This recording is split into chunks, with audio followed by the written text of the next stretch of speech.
요한계시록 19장 11절에서 14절까지.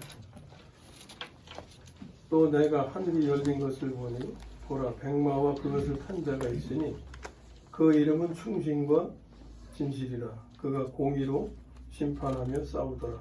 그는 불꽃 같고 불꽃을 많은 산이 있고 이름 주는 자가 있으니 자기밖에 아는 자가 없고 또 그가 핏 뿌린 옷을 입었는데 그 이름은 하나님의 말씀이라 칭하더라. 하늘에 있는 군대들이 희고 깨끗한 수막 옷을 입고 백마를 타고 그를 따르더라. 아멘.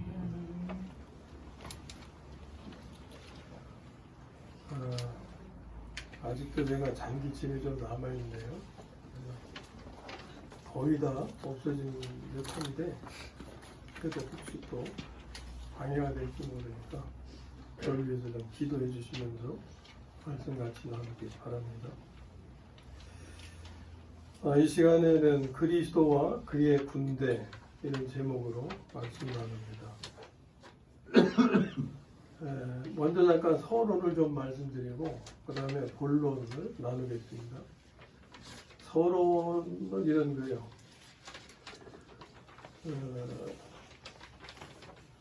우리가 전체를 보고 또 부분을 보는 거. 그러니까 숲을 보고 나무를 보는 거 이렇게 비유하죠. 숲을 보는 건 전체에 대한 조망이죠. 그리고 나무는 자세한 내용을 살피는 거고, 전체를 볼 때는 그 나무가 전체의 자리에서 어디에 속했는지 그걸 볼 수 있죠. 지구본을 보면 세 개가 다 이제 거기 있잖아요. 지구본에 그 한구탱이에 한국이라는 나라가 조금 있단 말이에요. 한국만 쳐다보면 전 세계를 볼 수가 없죠. 근데 전 세계를 볼 때 한국이 이 세계 가운데서 어디에 위치하고 있구나 이걸 알 수 있죠.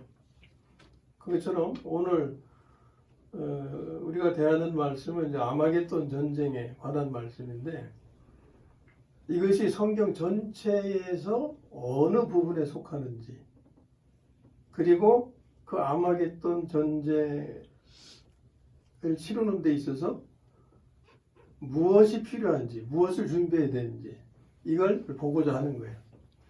그래서 앞부분의 말씀을 먼저 드릴 때 서론이라고 한 거고 아마겟돈 전쟁에 관한 말씀을 나눌 때 본론이라고 제가 표시한 겁니다. 근데 오늘 읽기는 11절에서 14절까지 읽었지만 그게 11절에서 13절은 그리스도에 관한 것이고 14절은 그리스도의 군대에 관한 것이거든요. 그걸 다 하면 길어져 가지고 은혜가 아니라 짜증이 돼요. 그래서 그건 좀 끊어내고 11절에서 13절까지만 나누려고 합니다. 자, 먼저 서론 부분을 좀 보면 그 기도드릴 때 천지를 창조하신 하나님으로부터 시작해 가지고 요한계시록까지 그냥 쭉 기도하는 그런 내용처럼 그럴 수 있는데 자 처음부터 우리가 봐야 돼요. 뭐냐면 하나님은 홀로 계시는 것이 싫으셨다는 거예요. 어떻게 하느냐? 창세기에 보면은 아담을 지으시고 홀로 독처하는 것이 보기에 좋지 않다 그러셨죠. 그건 아담도 그렇지만 하나님 자신을 아담을 통해서 표현하시는 거예요. 하나님도 홀로 계시는 것이 싫으셨다. 그래서 짝꿍으로 사람을 지으신 겁니다. 아담의 짝꿍으로는 하와를 지어주셨지만 하나님 자신이 홀로 계시는 것이 싫어서 그래서 짝꿍으로 사람을 지으셨다 이거예요. 사람을 지으실 때 하나님은 먼저 사람이 거처할 환경을 조성하셨습니다. 우리가 아이를 낳을 때 아이를 낳고서 필요한 모든 걸 준비하는 게 아니라 이제 아이가 태어날 것이니 미리 준비하자. 아이에게 필요한 모든 걸 다 준비해 놓는 거예요. 그리고 아이가 태어나면 그 준비된 환경에서 이제 보호받고 누릴 수가 있잖아요. 그런 거예요. 그래서 사람이 겉절 환경을 조성하셨는데 그게 하늘과 땅을 지으신 거고 그 하늘과 땅의 관계는 하늘은 땅을 위하고 땅은 사람을 위하게 그렇게 하셨어요. 그러면 사람은 누구를 위해 존재하느냐? 하나님을 위해 존재해요. 하나님을 위한 부분은 어디서 표현되느냐? 사람을 영적 존재로 지으신 거예요. 사람 안에 영의 부분이 있잖아요. 하나님은 사람에게 오셔서 어디에 거하셨어요? 영에 거하시잖아요. 하나님의 거하실 처소를 사람 안에 그렇게 마련하신 거예요. 이렇게 하실 때 모든 것이 좋았습니다. 하나님도 좋으셨고 사람도 만족했어요. 그런데 그 이후에 내용을 보시면 어떻게 돼요? 사탄이 침입하죠. 사탄이 침입해서 사람을 더럽혔고 그로 인해서 자연도 더러워졌어요. 그러므로 사람과 자연은 구원이 필요하게 되었습니다. 거기에 대한 말씀이 로마서 8장에 있는데 주보에 좀 같이 보시겠습니다.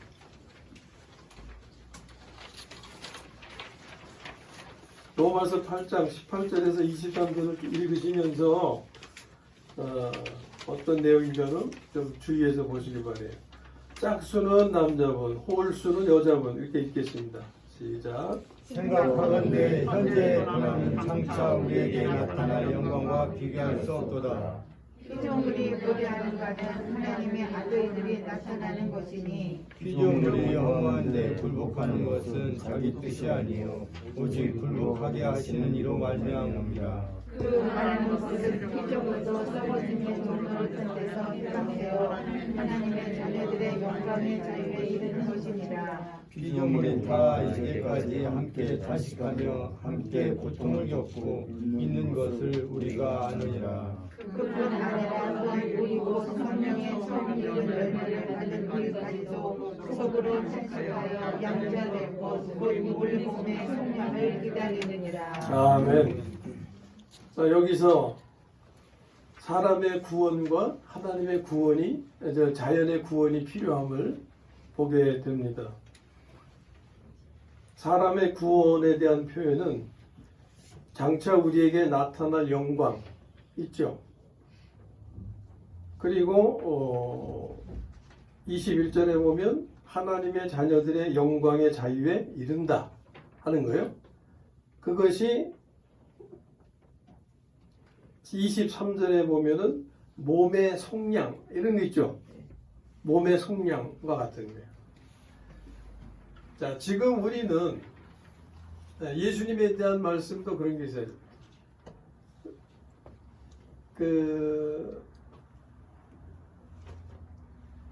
예수님이 사람으로 오셨잖아요. 거기에 대해서 성경은 천사보다 조금 못하게 하셨다 그랬어요. 근데 하나님의 구원이 이루어지면 어떻게 돼요? 천사보다 월등한 분이 되시죠. 하나님의 아들이 되시니까. 우리가 그런 거예요. 지금은 천사보다 낮은 존재, 낮은 위치에 있지만 하나님의 구원이 완성되면 몸의 속량이라는 말을 전에 표현은 몸의 구속이라고 번역을 했는데 몸의 구속에서 구속된 상태에 벗어나는 거예요. 그럼 우리가 어떤 상태에 있느냐? 죄가 장악하고 있잖아요. 우리 안에서 죄가 활동하고 있잖아요. 죄를 안 짓고 싶어도 자꾸 죄 짓게 하잖아요. 죄된 생각을 안 가지려고 해도 죄된 생각이 자꾸 막 들어오잖아요. 이거 어떻게 물리죠?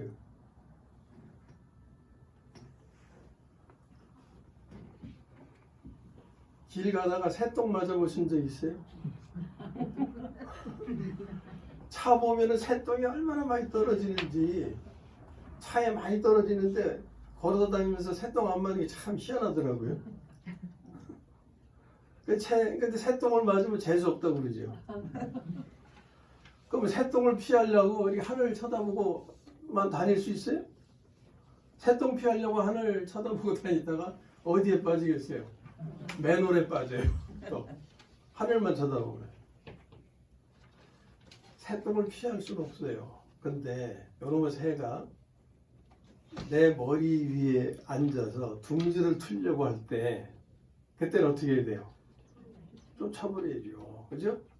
아이고 너 거할 집이 없냐? 여기다 집을 지려고 왔니? 그래 여기다 집 짓고 나와 같이 살자. 그러는 분 계세요? 한 분도 안 계세요. 여기 와서 얼쩡거리면은 쫓아버리잖아요. 우리가 죄된 생각을 안 가지려고 해도 밀려오는 죄를 물리칠 수가 없어요. 우리가 해야 할 일은 뭐냐? 쫓아버려야 된다. 그래서 예수님도 마귀가 와서 시험할 때 어떻게? 사탄아 물러와라. 한번 쫓아버린다고 가서 안 와요? 또 와. 예수님이 성만찬 베푸실 때 사탄이 와가지고 유다의 마음에 들어가서 유다를 유혹했잖아요. 그렇죠? 사탄의 유혹이라는 건 한 번 물리친다 안 오는 게 아니에요. 감기 한 번 걸렸다 난다고 안 걸립니까? 또 걸려요. 마찬가지예요. 감기가 나를 삼키려고 할 때 나는 그걸 이겨야 되잖아요. 그래 감기야 나를 잡아먹어라. 이게 내주는 건 없잖아요. 사탄이 나를 유혹 공략할 때 우리는 쫓아버려야 되는 거예요. 네? 자, 우리가 지금 현재로서는 죄가 나를 주장하는 것에서 벗어날 수가 없어요. 성질 부리고 교만하고 욕심내고 미워하고 벗어날 수가 없어요. 언제 벗어나느냐? 그때에. 하나님이 약속하신 그때에. 예? 그게 아마겟돈 전쟁과 상관이 있는 거예요. 이 세상의 모든 대적들을 다 쓸어버리실 때에 우리의 몸의 구속이 이루어지게 되는 거예요. 이게 바로 장차 나타날 영광이라는 것이고 하나님의 자녀들의 영광의 자유에 이른다고 하는 거예요. 이게 몸에 구속됩니다. 지금 우리는 몸의 상태에서 완전히 벗어나지 못했어요. 그러나 벗어난 것과 같은 것을 우리 누리고 살지요. 아멘? 이게 내 안에 죄가 활동하고 역사하지만 그리스도 안에서 나의 생명 되시는 하나님의 생명으로 그것을 물리치고 제압하고 정복하고 이기는 삶을 누릴 수 있다 그 말이에요. 그러나 아직 그 완전한 상태로 되기에는 그때까지 기다려야 된다 하는 거죠. 이렇게 우리가 그러한 상태에 있는 동안 피조물도 그런 상태에 있다. 피조물이 20절에 피조물이 허무한데 굴복하는 것은 자기 뜻이 아니고 오직 굴복하게 하신 이로 말미암음이라. 피조물도 그런 상태. 우리가 죄로 인해 고통당하는 것처럼 피조물도 고통당하는 거예요. 우리가 자연을 보면서 아유 자연이 몸살한다 이런 표현하죠. 그 왜? 사람들이 자연을 망쳐놓으니까 병들게 하니까.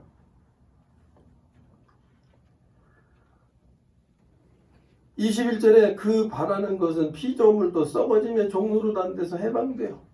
그런 상태에서 이 피조물도 해방되기를 간절히 원한다는 겁니다. 근데 언제 그렇게 되느냐? 피조물이 다 이제까지 함께 탄식하며 함께 고통을 겪고 있는 것을 우리가 아느니라. 그런데 언제 이 피조물이 썩어짐의 종로로 단 데서 해방되냐면 하나님의 자녀들의 영광의 자유에 이를 때 피조물도 회복된다 하는 거죠. 자, 이것은 마지막 때에 이루어질 일입니다. 그러나 현재적인 시간에도 우리가 경험할 수 있는 거예요. 무슨 얘기냐? 우리가 하나님의 말씀대로 몸의 구속에 구원의 삶을 이루면 하나님의 생명으로 옛 생명을 제압하고 정복하면서 하나님의 말씀대로 살면 우리가 자연을 욕심대로 취급하겠어요? 순리대로 취급하겠어요? 자연을 순리대로 대할 때 자연이 건강한 거예요. 사람이 욕심을 부리니까 자연이 몸살을 앓는 거예요. 그 피해가 누구한테 와요? 고스란히 우리한테 오는 거예요. 그러니까 우리가 이 구속의 은혜를, 영적인 은혜를 우리의 삶에서 이루어갈 때, 구원의 삶을 살아갈 때 자연도 우리를 위하게 돼 있어요. 왜? 하나님이 그렇게 역사하시니까. 거기에 대한 말씀을 제가 미처 주보에 기록해드리지 못했는데 호세아서에 있는 말씀을 제가 읽어드리겠어요. 자, 들어보세요. 호세아서 2장 18절에 그날에는 내가 그들을 위하여 들짐승과, 요 앞부분의 내용은 뭐냐면 하나님이 사람에게 장가 드신다는 얘기예요. 하나님이 사람과 결혼하신다는 얘기예요. 계시록에서는 혼인이란 말을 썼잖아요. 하나님이 사람과 결혼하실 때, 그게 그날이에요. 그날. 그날에는 내가 그들을 위하여, 그 아내로 삼은 백성들이죠. 그들을 위하여 들짐승과 공중의 새와 땅의 곤충과 더불어 언약을 맺으며 또 이 땅에서 활과 칼을 끄고 전쟁을 없이 하고 그들로 평안히 눕게 하리라. 아멘. 무슨 뜻인지 아시겠어요? 자연의 일부를 표현하고 있죠. 자연이 그 하나님의 백성들을 위해서 존재하도록 그들과 하나님의 언약을 맺어 놓으신다 그 말이에요.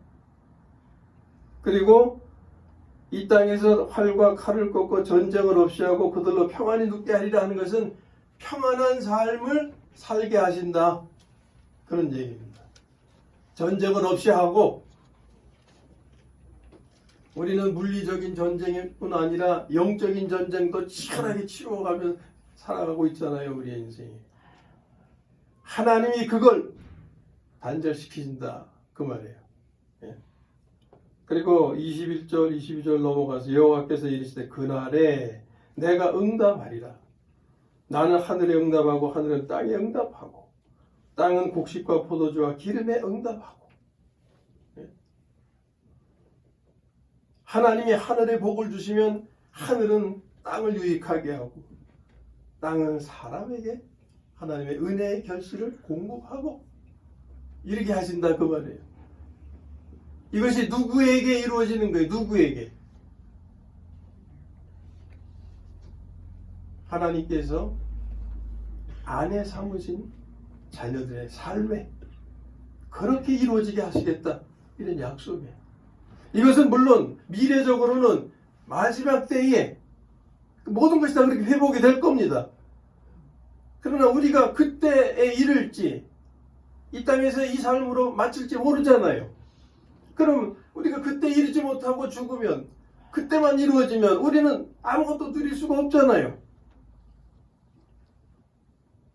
오늘 우리 그 마지막 때를 우리의 삶의 생전에 맞이하지 못하더라도 우리가 살아있는 이 동안 그와 같은 똑같은 은혜를 누리려면은 바로 이 말씀을 따를 때 내가 영 안에서 이러한 똑같은 은혜를 누릴 수 있게 된다 하는 약속입니다. 오늘 이거를 아셔야 되겠다 그 말이에요. 자, 이렇게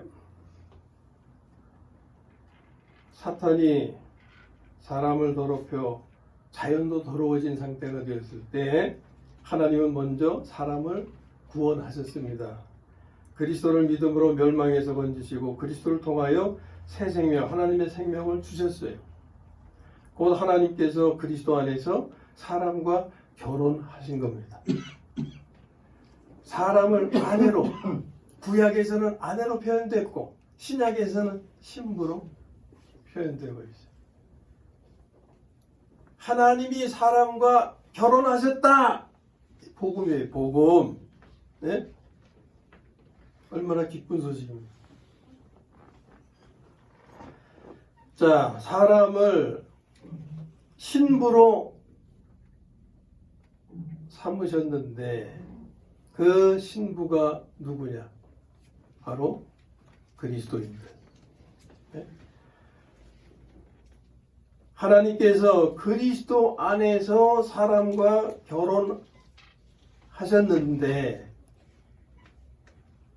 그들을 그리스도인이라고 부른다 하는 거예요.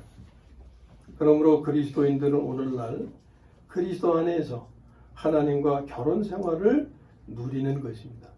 그리스도 안에서를 다른 말로 하는 영 안에서. 이게 남의 얘기하는 거 아니에요. 다른 사람 얘기하는 거예요. 그리스도인. 나는 어디에 속합니까? 그리스도인에 속하죠. 내 이야기는 내 이야기. 이제 실제로 그리스도와 결혼할 때가 오는데 그게 아까 어디예요? 로마서 8장에서 로마서 8장을 우리가 읽었잖아요. 실제로 그리스도와 결혼할 때가 언제냐? 장차 우리에게 나타날 영광이 바로 그때입니다. 이때가 몸의 속량 될 때, 하나님의 자녀들의 영광의 자유에 이를 때, 하나님의 아들들이 나타날 때, 이때가 바로 실제로 그리스도와 결혼할 때다라는 겁니다. 이것을 성경에서는 기약이란 단어로 표현해요. 성경에서 기약이란 단어 읽어보셨죠? 기약. 기약이 이르면 그 기약의 의미가 뭐냐? 때를 정하여 약속하는 거예요. 하나님이 이루실 일에 대한 때를 정해서 약속하십니다. 그러니까 기약이라고 하는 것은 하나님이 약속하신 때야. 그 약속하신 때를 또 어떻게 표현하냐면 그날에 이런 표현 많이 보셨죠? 네? 그날에. 이때가 바로 아마겟돈 전쟁 직전인 거예요. 왜냐? 이 전쟁은 그리스도와 적그리스도와의 싸움인데 이때 그리스도에게는 무엇이 필요해요? 그리스도와 함께하는 그리스도의 군대가 필요하죠. 그런데 이 군대가 누가 군대가 됩니까? 그리스도인 중에서 신부가 되는 사람들만이 군대가 되는 거예요. 네.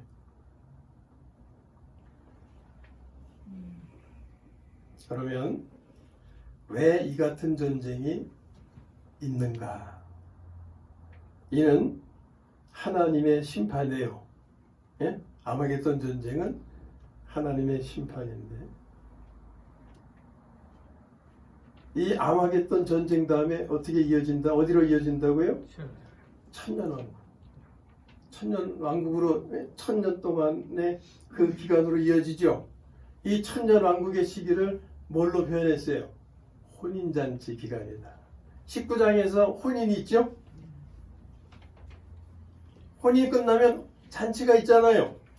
예? 그 1000년의 기간이 잔치 기간이다. 그리스도인들에게 있어서 신랑과 미로를 즐기는 잔치 기간이다. 상급으로 주어지는 거예요. 열 처녀 중에서 신랑을 맞이하기 위해서 완전하게 준비한 5 처녀가 누리게 되는 상급인 거예요. 자, 그런데 이 혼인잔치를 누리기 전에 하나님의 심판의 요 과정이 있어요. 이건 뭐냐면 더럽혀진 세상을 깨끗게 하시기 위한 거예요. 자, 앞에서 사람을 지으셨을 때 얘기를 했죠. 사람을 지으셨을 때는 사람을 위해서 아름다운 자연을 만들어 주셨어요. 그런데 그게 더럽혀졌단 말이에요. 하나님이 사람과 혼인해서 혼인잔치를 즐기셔야 되는데 아이너무 세상이 더러워졌다. 그래서 사람과 혼인하시고 혼인잔치를 누리시기 위해서 더럽혀진 환경을 싹 쓸어버리시는 게 이게 아마겟돈 전쟁의 과정이다. 우리가 성경에서 아마겟돈 전쟁 부분만 보면 뭐가 뭔지 잘 몰라요. 근데 전체 가운데서 아마겟돈 전쟁을 보니까 이게 왜 여기 있는지 이해됩니까? 네. 예? 자, 여기까지가 서론이었어요. 서론이 길어서 우리 예배 길겠네. 큰일 났네 이거. 자, 빨리 가볼게요. 자, 이제 본론으로 들어가서 아마겟돈 전쟁에 관해서 알아봐야 됩니다. 오늘 본문은 앞에서 말씀드린 대로 11절에서 13절까지는 그리스도에 대한 거예요. 그리스도가 여기서는 뭐예요? 대장이에요, 대장. 예? 대장이에요. 전쟁에서 대장이 있어야 되잖아요. 예? 지휘자, 지도자 있어야 되잖아요. 대장 예수 그리스도에 관한 내용이 11절에서 13절, 그리고 그의 군대에 관한 내용은 14절. 한 절에 딱 끝나요. 이에 관한 계시의 말씀이 오늘 본문이에요. 계시는 뭡니까? 하나님이 열어주셔서 우리를 알게 하시는 거예요. 우리가 열어서 아는 게 아닙니다. 내가 알려고 노력해서 알게 되는 게 아니에요. 하나님의 일은 내가 노력해서 알게 되는 게 아니에요. 하나님이 열어서 보여주셔야 알게 되는 거예요. 이걸 계시라고 하는 거예요. 사람이 열어서 알려고 하는 것, 신이 존재하는가?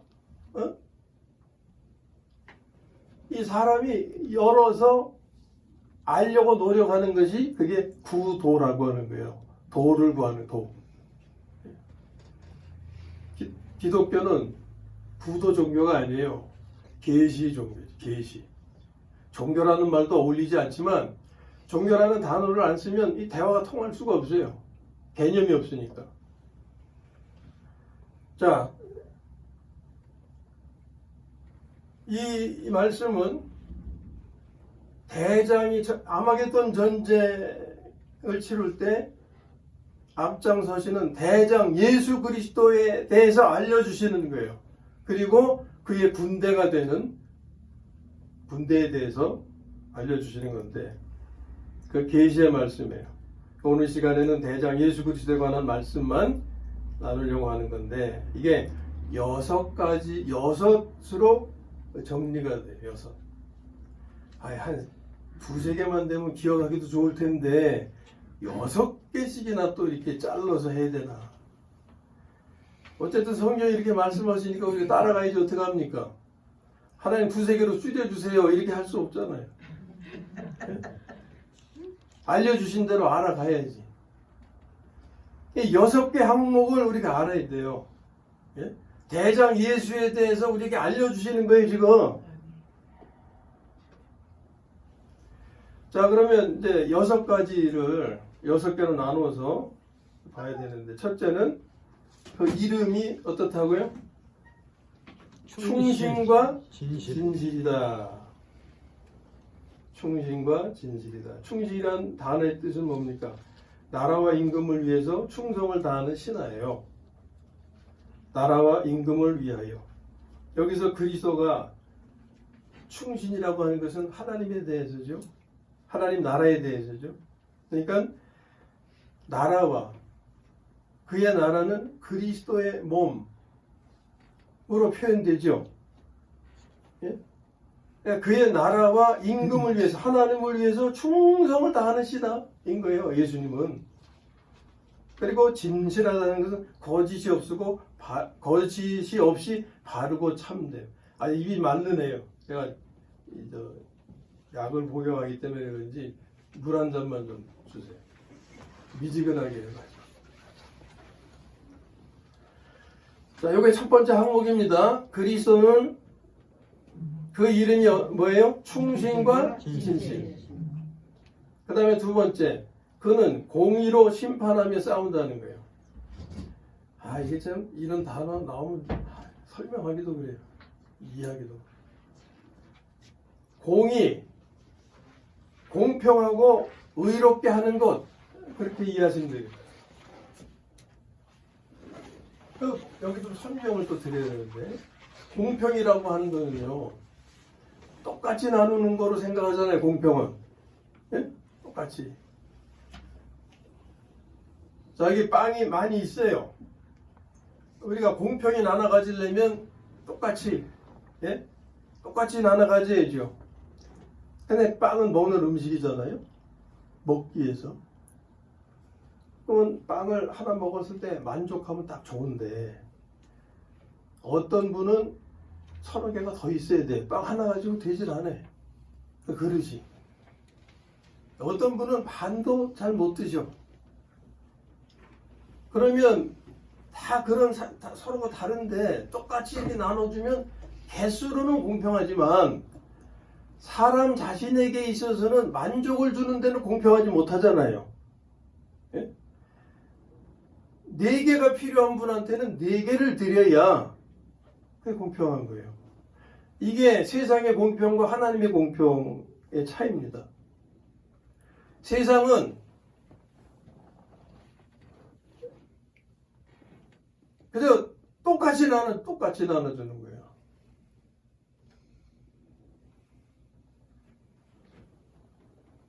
반만 먹어도 괜찮은 사람이,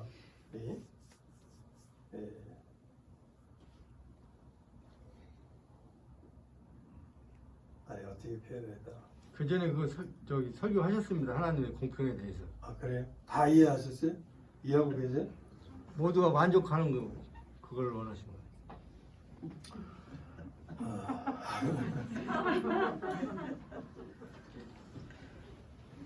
네. 공의라고 하는 건 공평하고 의롭게 하는 건데, 세상 사람들의 공평의 관념은 똑같이 나누는 거예요. 그리고 똑같이 나눌 때 그걸 의라고 생각하잖아요. 근데 하나님의 공평의 개념은 다르단 말이에요. 그래서 똑같이 나눴을 때 사람들은 나는 의를 행했다 그러지만 하나님 보실 때는 의가 아니죠. 저기 배고픈 사람한테는 거기에 맞게 서너 개 더 줘야 되는데, 그러니까 이 하나님의 마음을 따라서 우리가 행할 때 그게 의가 되는 거예요. 근데 나는 하나 주고 저 사람한테 3개 주면 다른 사람이 하나 받은 사람이 가만히 있을까요? 예? 절대 가만 안 있어요. 자기는 하나만 먹어도 되는데 남이 4개 받으면 배가 아파. 아니 하나만 만족한 사람이 하나로 만족하면 되지. 더 요구하는 것은 욕심이잖아요. 근데 사람의 심리가 심보라고 표현해야 될까? 내가 안 먹고 못 먹고 버리는 한이 있어도 똑같이 받아야 돼. 예? 그건 공평이 아니에요. 하나님 보실 때 그건 공평이 아니라 욕심인 거예요. 그런데 바로 주님은 공의로 심판하며 싸우신다 그랬는데, 심판하며 싸운다는 것은 싸움으로 심판을 하는 거예요. 원수를 파멸시키고 승리함으로 하나님의 심판을 실행하는 겁니다. 예를 들면 이런 겁니다. 온유를 사는 거 우리가 아시잖아요. 온유를 살려면 누구를 이겨야 돼요? 죄를 이겨야 되죠. 사탄을 이겨야 되죠. 사탄을 멸하고 승리해야 되죠. 이 전쟁이란 말이에요. 내가 온유를 살면 성질을 심판해 버리는 거잖아요. 그렇죠? 내가 온유를 살면. 그러니까 내가 온유를 살면 하나님의 심판을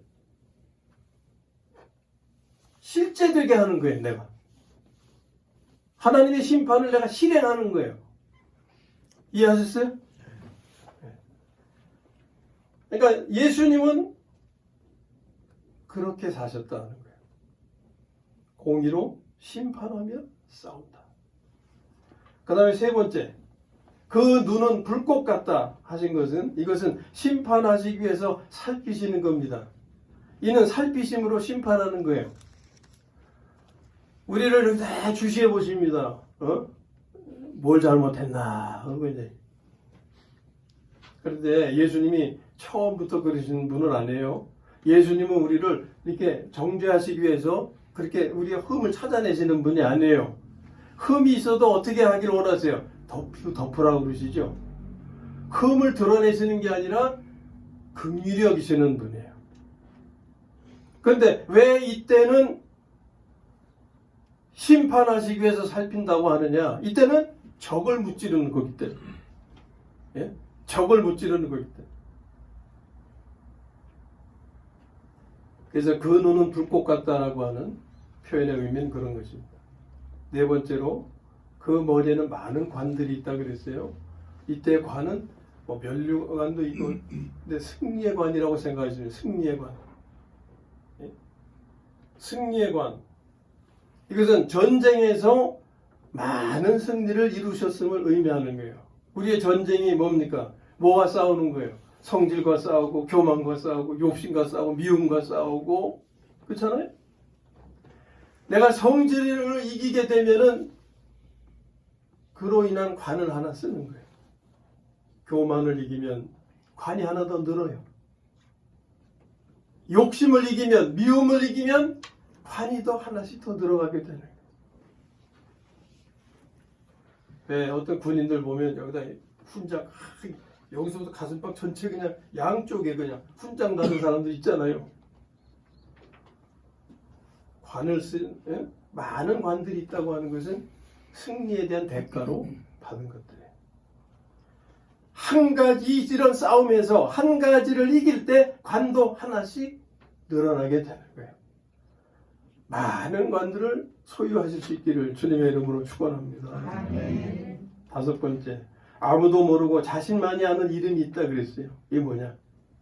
이것은 그리스도 자신만이 아시는 거예요. 그리스도만이 체험하실 수 있는 거예요. 이 점이 사람과 그리스도가 구별되는 거예요. 사람과 하나님이 구별되는 거예요. 자, 십자가의 죽음이라고 하는 것은, 구속의 죽음은 그리스도만이 하실 수 있는 일이죠. 우리가 그걸 할 수 있는 게 아니죠. 흉내는 내죠. 나도 못 박혀서 그 고통을 한번 맛보자. 흉내는 낼 수 있죠.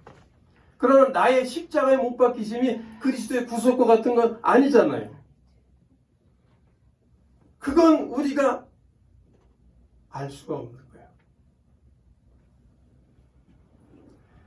이렇게 비유할 수 있어요. 남자가 여자를 알 수 없는 것과 같은 거예요. 반대로 여자가 남자를 알 수 없는 것과 같은 거예요. 누구한테 여쭤볼까? 누구한테 여쭤? 김종국 권사님한테 여쭤도 되잖아. 네. 여자에 대해서 잘 아세요? 잘 몰라요.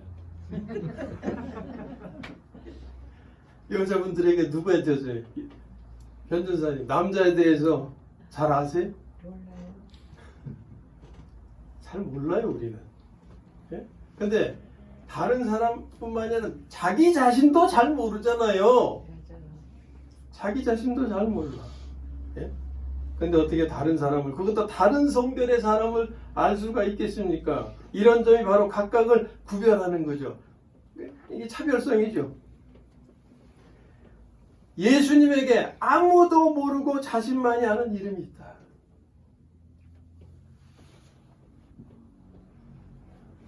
그 다음에 이제 여섯 번째, 그 이름이 하나님 말씀이라고 칭하는 피 뿌린 옷을 입었다 그러셨어요. 그 이름이 하나님 말씀이라고 칭한다. 이거 의미는 뭐냐? 그의 삶이 곧 하나님 말씀이다. 왜? 피 뿌린 옷을 입었다 할 때 옷은 뭘 가리켜요? 삶을 가리키잖아요. 피 뿌린 옷의 의미는 구속을 위해서 십자가에 못 박히셔서 피 흘리셨음을 의미하는 거예요. 그게 그분의 삶이었어요. 그 삶은 곧 뭐라고요? 하나님 말씀이셨다 그 말이에요. 그러니까 그의 삶은 하나님의 말씀의 표현이요 실체다. 우리가 온유를 살면 그게 하나님의 말씀의 표현이요 실제인 거예요. 성질을 살면 누구의 표현이 되겠어요? 마귀의 표현이 돼요. 자, 이렇게 6가지 항목으로 이제 정리를 했어요. 누구에 대한 것? 대장 예수 그리스도에 대한. 이 내용이 아마겟돈 전쟁에서 우리의 대장 되시는 예수 그리스도에 관한 계시입니다. 하나님이 알려주시는 거예요. 이거 우리가 알 수 없었던 거잖아요. 이거 연구하고 연구하면 이런 걸 알 수 있을까요? 할 수 없어요. 하나님이 지금 알려주시는 거예요. 그러니까 알아야죠. 네. 대장 예수 그리스도에 관한 계시지만 사실 이것은 오늘 우리의 삶을 위한 것이다. 왜? 오늘 우리는 영 안에서 아마겟돈 전쟁을 치르기 때문에 기약된 그날에 하나님이 정하신 그때에 아마겟돈 전쟁의 사건이 있겠지만 우리는 그때까지 가지 않아도 오늘의 삶에서 영 안에서 이런 아마겟돈 전쟁을 늘 치르며 산다 그 말이에요. 예? 이 전쟁에서 이길 때 우리는 천국을 살고 명절을 누리게 되는 겁니다. 아까 호세아서 말씀, 하나님의 아내로 그리스도의 신부로 그렇게 살면 하나님이 자연과 언약을 맺으시고 전쟁을 없이 하시고 평안케 하신다고 약속하셨죠. 이 세상이 평안합니까? 지금 우크라이나 러시아 전쟁 때문에 온 세계가 지금 몸살을 앓고 있어요. 물가가 막 올라가고 그냥 당장 우리 삶에 영향이 있잖아요. 이게 그쳐야 되고 이게 그칠 때 우리가 평안을 누릴 수 있는 거 아닙니까?